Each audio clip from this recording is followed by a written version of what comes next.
recently I was reading from Be As You Are, and I think it was like a section talking about like the samadhis, and that Bhagavan had said like that you know, you must go beyond this bliss, Yes. and you know, reach the stage where thoughts neither arise nor submerge. Yes.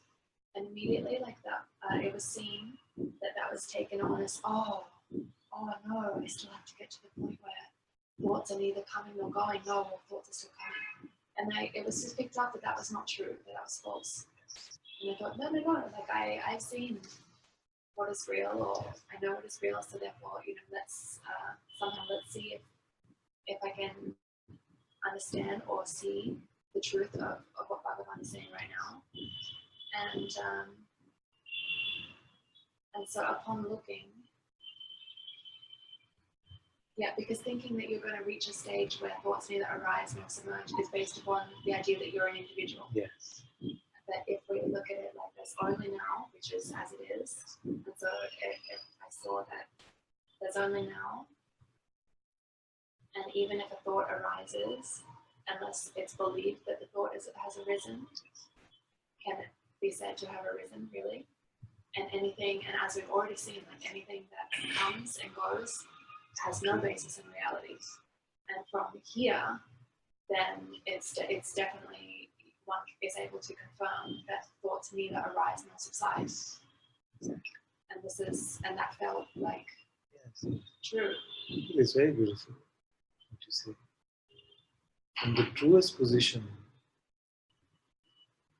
is there anything that has ever really arisen or dissolved? It's a beautiful contemplation. Now, some of you in your contemplation, and it's happened for centuries, so I don't feel like it will change. Some of you in your contemplation will come to an insight upon which you will make a conclusion like consciousness is like the waves on the ocean. It seems like they have the same material reality as the ocean itself. And some of you will come to the conclusion that consciousness is like the snake in the rope, never really happened. Either of these, you are beyond the realm of personhood, you are beyond the realm of suffering, you're not identifying as something which is ephemeral, something which is changing. You're finding that ultimate reality within which, whether you say that consciousness takes birth and dissolves back into it, or you say it never really appeared, never really happened, but appears to have been so. I'm okay with either of these positions. In fact, it's a beautiful contemplation.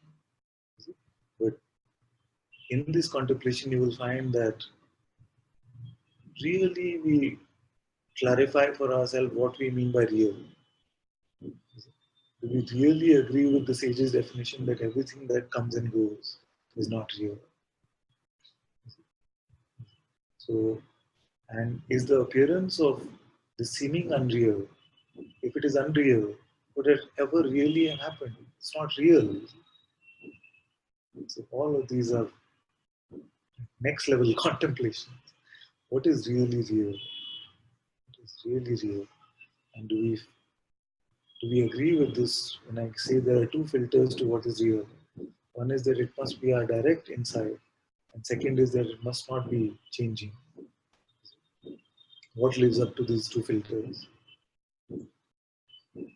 Must be our direct insight, direct experience, and it must not be changing. What lives up to these two filters? Can you see? Only awareness, isn't it? Only this absolute, this self. So these two filters, ultimately, even consciousness does not apply. That's why they say many times in the last few verses, where is existence? Where is God? See, I am the self alone. So the simpler approach is how we take it in Satsang is to say, yes, it is the dynamic aspect is there. Don't get into some sort of Advaita denial, something like that. But at the end, all sages have said Nothing has ever really happened. No time, no space, no existence, no non-existence. I have always been beyond this in my reality. There was a seeming appearance of something. Seeming appearance of something was there, but I saw through it, and I saw that nothing has ever.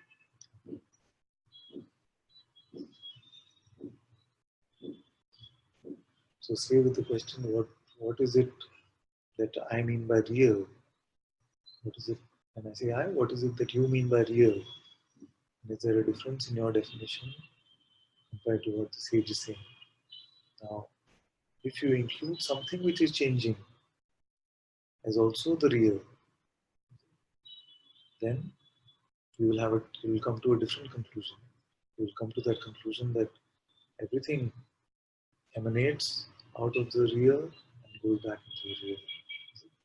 If you say that that which is changing never really happened, then you will come to this conclusion that this entire play, all of this, even this play of consciousness, is all just an appearance, like the movements of the snake that never was.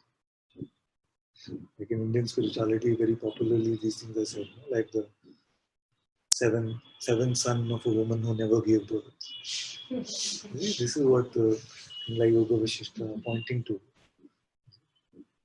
This world is the third child of the barren woman. You talk like that.